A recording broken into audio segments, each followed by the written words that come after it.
We will begin in about 3 minutes.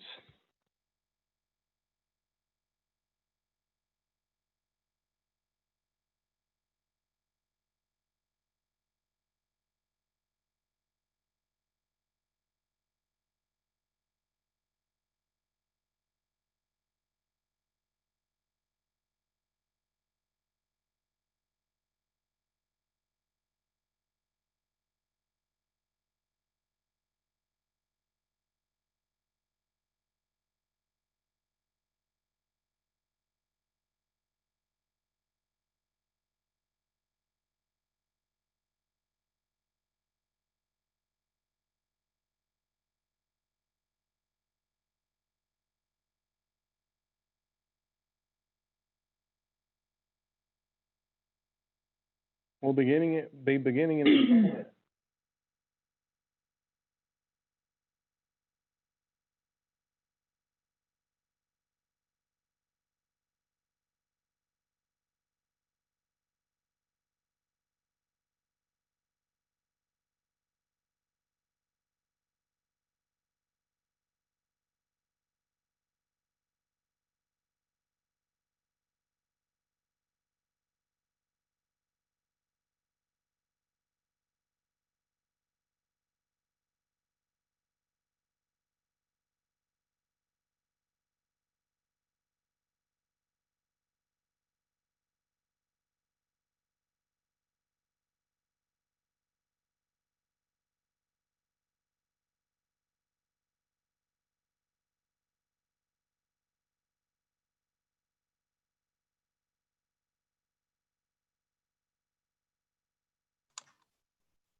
All right.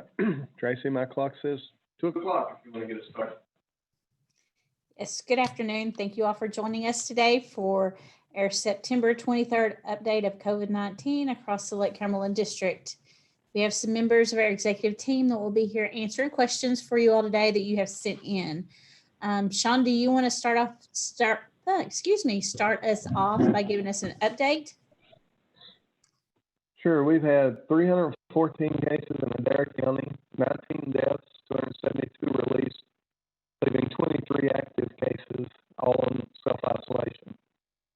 270 total cases in Casey, 16 deaths, 251 released, leaving 3 active cases, all home isolated or self-isolated. 111 total cases in Clinton, 2 deaths, 94 released, leaving 15 active, all of those self-isolated. 102 total cases in Cumberland with 0 deaths, 93 released, leaving 9 active, all on home or self-isolation. 264 total cases in Green, 9 deaths, 229 released, leaving 26 active cases. 24 of those are self-isolated, 2 are in the hospital. 142 total cases in Macquarie with 0 deaths, 127 released. Leaves 15 active cases, 14 of those are self-isolated and 1 is in the hospital. 770 cases in Pulaski with 10 deaths, 700 released, leaving 60 active cases, 57 on self-isolation and 3 in the hospital. 254 total cases in Russell, 6 deaths, 230 released, leaving 18 active cases, 15 on self-isolation, 3 in the hospital. 286 cases in Taylor, 7 deaths, 252 of those released, 27 still active, 25 isolated, 2 in the hospital. 135 in Wayne with 0 deaths, 116 released, leaving 19 active, all on self-isolation. Brings the district total to 2,648 total cases with 69 deaths. 2,364 of those being released, 215 remain active, 204 isolated, and 11 in the hospital. As of noon, we're adding 22 cases today 1 in Cumberland, 1 in Greene, 3 in McQuarrie, 8 in Pulaski, 2 in Russell, 2 in Taylor, and 5 in Wayne. The most common area to which we're seeing cases tied today and for the last few days has been school-related. And the way we define school-related is people who are of school age, 18 and under, and then faculty, staff, and students of schools, and that would include K through 12 and university. So all that fits into that category.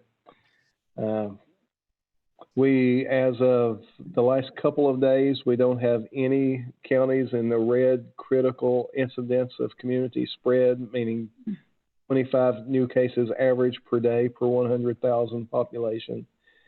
We've got Taylor and Greene have been the closest to that. Greene County just came out of the red area a couple of days ago.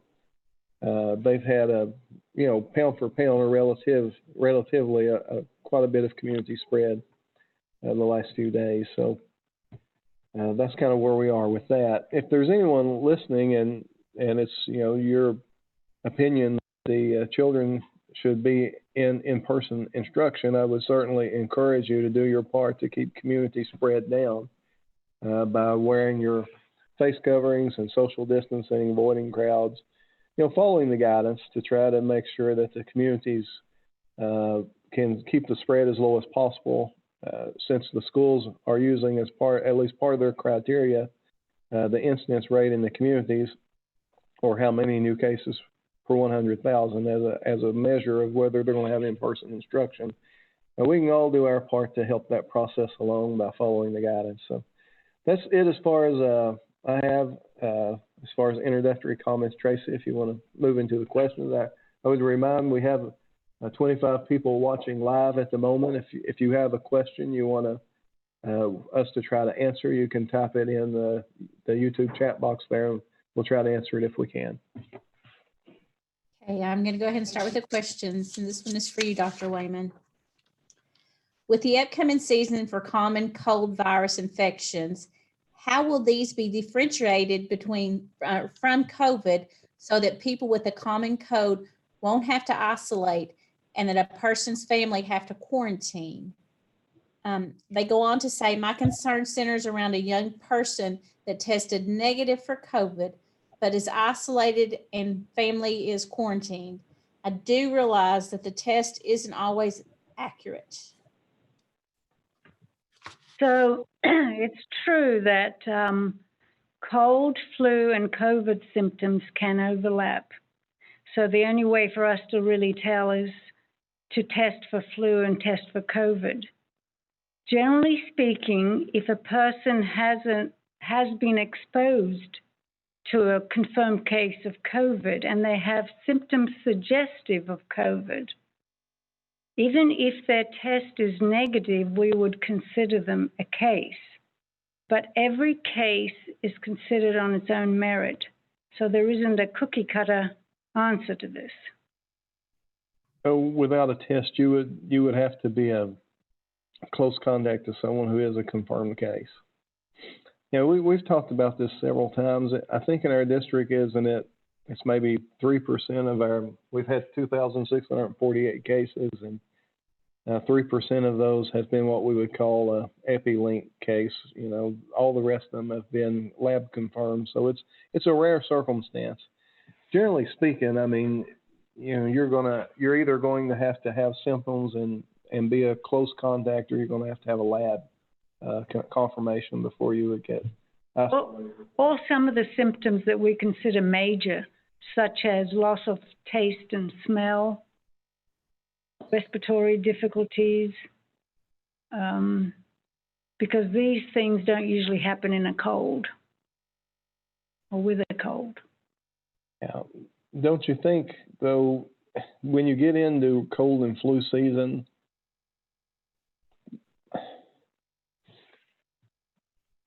if someone has COVID-19, that since it's cold and flu season, they might be quick to dismiss it as a cold. And, maybe during cold season, getting those tests to rule out what you actually have or to rule in what you actually have may become more important. Yeah. Okay, thank you. Next question. What happens when a person has tested positive for COVID antibodies and they have already been an active case and then become a contact? Do they still have to quarantine even though they have already had the virus? After having the infection, you would be immune to reinfection, at least for many, many months. So no, a person who's had the disease and is now immune and re-exposed would not have to be quarantined. Okay. Next question. Please explain why someone becomes an active case after they were released and they stay an active case for a few days. I don't know the specifics of this question, but if you've been released from isolation after you were a case, you are no longer an active case. I suspect the person who asked this question was trying to get at a particular question, but they maybe just didn't phrase it in a way that we can understand what they were trying to get at. If you've been an active case and you're released, you're no longer an active case. So I'm not sure even how to speculate what they might have meant by the question. Okay, next question. If the CDC has recommended not to test unless an individual has symptoms, why is public health still encouraging widespread testing? Okay, so the CDC now recommends testing. They're on the same page. The CDC was initially ambivalent about testing asymptomatic people as there were limited testing sites.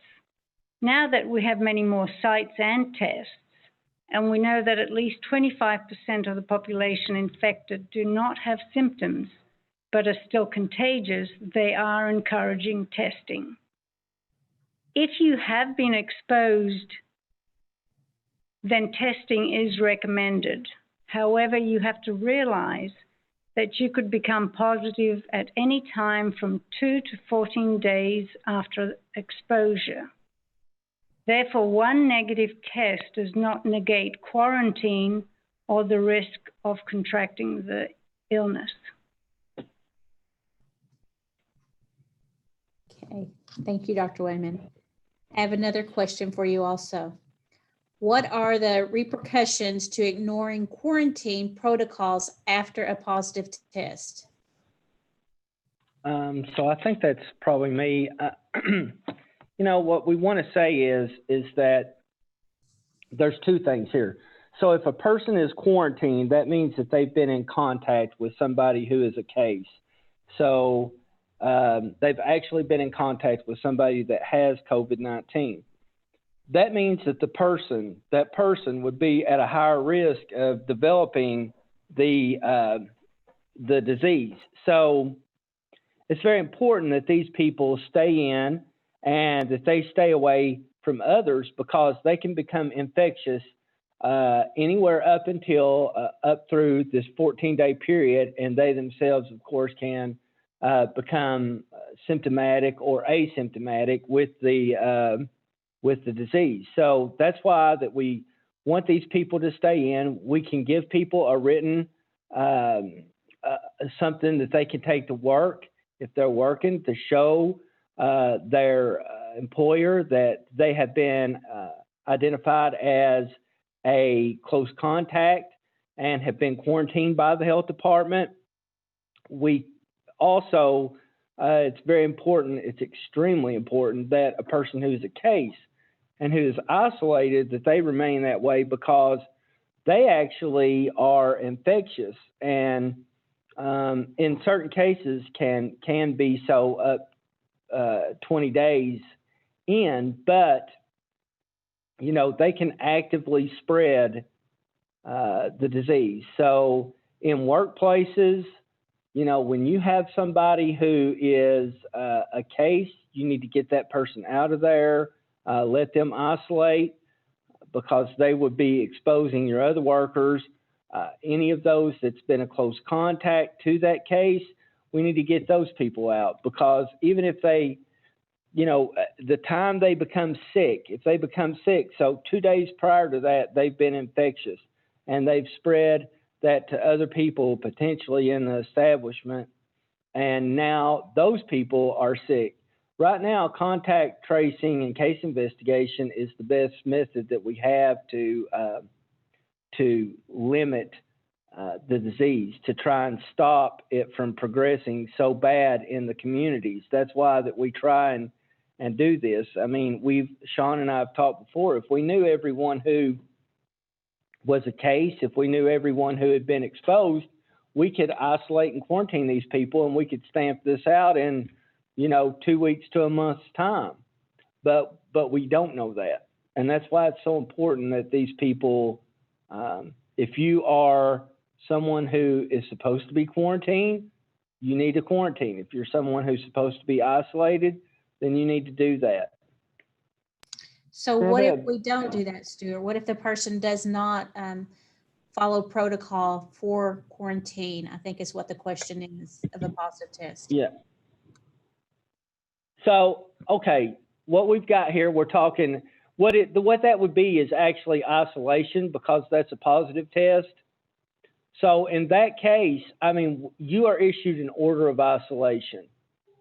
And if we're not to isolate, you can be forced to isolate, or I don't want to call it quarantine because these are two different scenarios, isolation and quarantine. So yes, you could potentially be forced to do that if you were unwilling. And the procedure for that would be we would take him in front of a judge and get a court order, which is enforceable by the legal establishment that's in place and enforces other laws. So, and we have done that in the past. We have had to have court actions on quarantines too. Now that's a little more rare, but it can happen. So. And it's certainly not something that the health department wants to do. We're not trying to punish anybody. Just because that you've contracted COVID or you've been in close proximity of someone who has. I mean, we're not trying to punish you. We actually hope that you do well. I mean, we don't want you becoming gravely sick. But we also need you to stay in because we don't need you exposing other people to that. So it's just like when you have the flu. I mean, it's not, there are some comparisons between COVID and the flu are not the same thing. COVID it's worse than the flu, and we've seen that. But, when you're sick, you shouldn't be out spreading that to others. That is just not the right thing to do. That is not neighborly and Christian-like whatsoever. We do know, right now we've had a total of 69 deaths. For our district, we have a mortality rate of 2.6%, which means, about 2.5 people out of every 100. Or I guess if you wanted to, that 2.5 don't make sense to you, because like 5 people out of every 200 end up dying from this. And that the state mortality rate's 1.8 cents and the national mortality rate's 3.1%. So our district's in between the state and national average. So if we just say 2, we know 2 out of every 100 or 1 out of every 50 is going to pass away from this. So, if you can do something to slow the spread, you're saving a 1 in 50 chance someone's going to pass away from this. That's just statistically true, and that's continuing to bear out. The state and the national and the local mortality rate is held pretty much at those levels for several months now. So that's pretty well where that range is where it's going to stick. Hospitalizations, we have a 8.4% hospitalization rate, which means, let's say roughly 8 out of every 100 people that we know have it end up in the hospital. That's a terrible financial burden to society if you're not even looking at the health consequences. The hospital stay is very expensive. So has to pay for that. There's a burden and a consequence of that. The national or the state hospitalization rate's 8.1%. So again, the hospitalization rate's been pretty well at that level for several weeks now, and our local data and the state data aligns pretty well. So we would prefer to have as few deaths and as few hospitalizations as we can until there's a vaccine where people can take a step to protect themselves. And for now, wearing the masks and social distancing, sanitizing, those things is the best tools we have. What we do in public health is I guess it's twofold. Our clinical response is to isolate and quarantine people so that people who could be out spreading it aren't. They're staying at home where they're not going to spread it to other people until enough time has passed to where it's safe for them to get out again. But the bigger public health opportunity here is through good public health education and good public health messaging to the public to just, wear your mask, social distance. I know Dr. Wayman was telling me about and shared an article with me about wearing masks is even more effective than we had even thought about. The latest studies say. So I don't know if you want to mention that, Dr. Wayman, other than wearing masks is a pretty effective way to control the spread of these diseases. It had to do with the amount, I guess, the dose of the virus that you catch. If you breathe in a large dose of any virus, it's much harder for your body to fight it off as opposed to if you get a small dose, your body can fight it off. And everybody's got masks on, it decreases that dose size. Am I pretty close to? You're pretty close, and it may possibly mean that all those asymptomatic people who are infected, maybe they were infected by small doses of virus. Yeah. So we've seen in the nursing homes that the number, when you have a cluster, an outbreak in a nursing home now, there's more asymptomatic cases than there were early on. And some people speculate that's because the virus has lost its potency, and that's probably not the case. It's probably the case that they're getting less exposure to the virus, less of a dose of it because people are more conscious of the social distancing and wearing their masks. So while they are getting exposed, it's a much smaller dosage and their bodies are able to fight it off easier.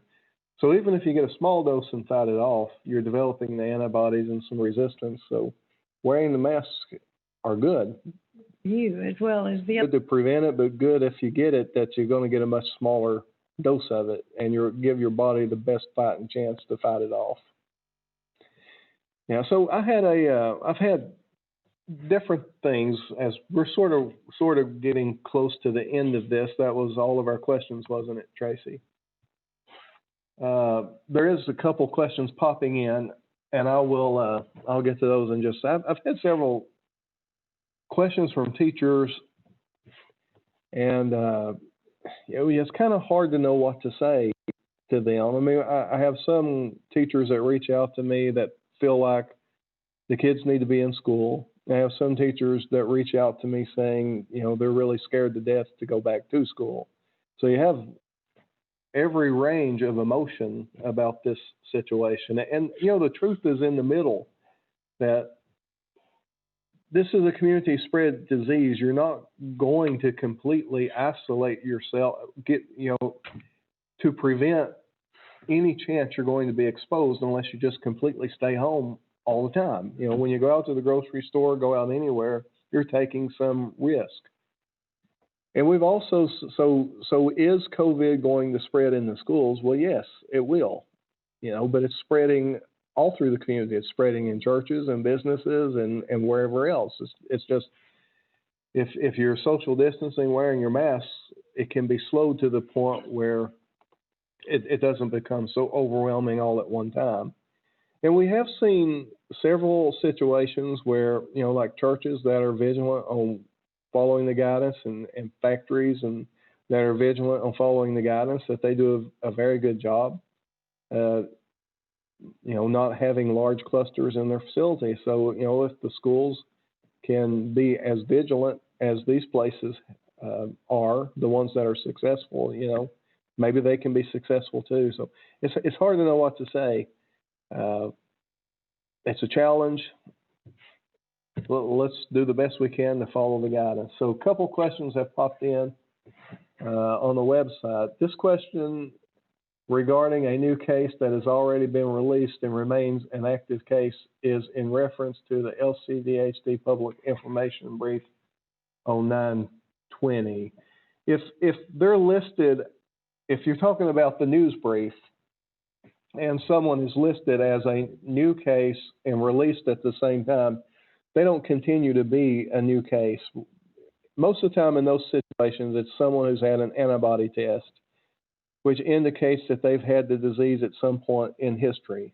But if they were asymptomatic, they have no idea of knowing when they had it because they never had a symptom. We can't look back and say, well, when did you have symptoms? That's when you had it. They didn't have symptoms. Or some people may have been so mildly symptomatic that it just didn't stick in their mind. So when someone takes an antibody test, oftentimes it's hard to determine when they might have had the disease, but it was a while back. So they have the antibody test. The antibody test shows that they have had it. So we add it to our total case count, but we also release them the same day. So they're never counted as an active case because they were actually active some weeks or months ago and we didn't know about it. So they would never be a current active case. They would automatically be released. So I hope I'm answering that correctly. If not, Jackie can clarify it. I'll try to be clearer. Let's see, another one says, your website has a graph showing a breakdown on where cases are tied to. Most categories are self-explanatory. However, businesses is not. Is it retail, manufacturing, services, or exactly what? It's all businesses. We separated out restaurants because, early on when we were starting to put those that kind of report together, restaurants were one of the earliest businesses that were opening, and we knew that there would be people inside the buildings. But so restaurants is pulled out separate, schools is pulled out separate, but businesses, it's all businesses. We pull out government separate. That would be like road departments, courts, police, anything that's government related, that's separate. But all private businesses other than restaurants are pretty much just in the same category. We did pull out daycares separate too. So daycares and schools are separate. Government entities are separate. Restaurants are separate. But everything else is just tied together. I guess you could pull it down to a greater degree if you want to, or you could. But it's doing those kinds of reports are extremely time consuming. So we just have to pick some broad categories and go with it. But anyway, that's what businesses are. Schools is a little, that's not as self-explanatory either because, it's school-age kids. Right now, school-age kids can either be virtual or on-site. So, there is a distinction if you're thinking about how that impacts the school. If it was a kid that was a virtual student, it's a little different if the kid was actually present in the classroom. So you do need to kind of understand what you're looking at. When we're saying school, it's school-aged kids or faculty and staff of schools or of universities. It's any school-related thing that has a school-related tie or school kid with a school in the school age range. But, okay, I don't see any other questions popping in. Tracy, did you have anything else you wanted us to cover? I do not have anything else. Do you all have any final comments, Stuart, Dr. Wayman?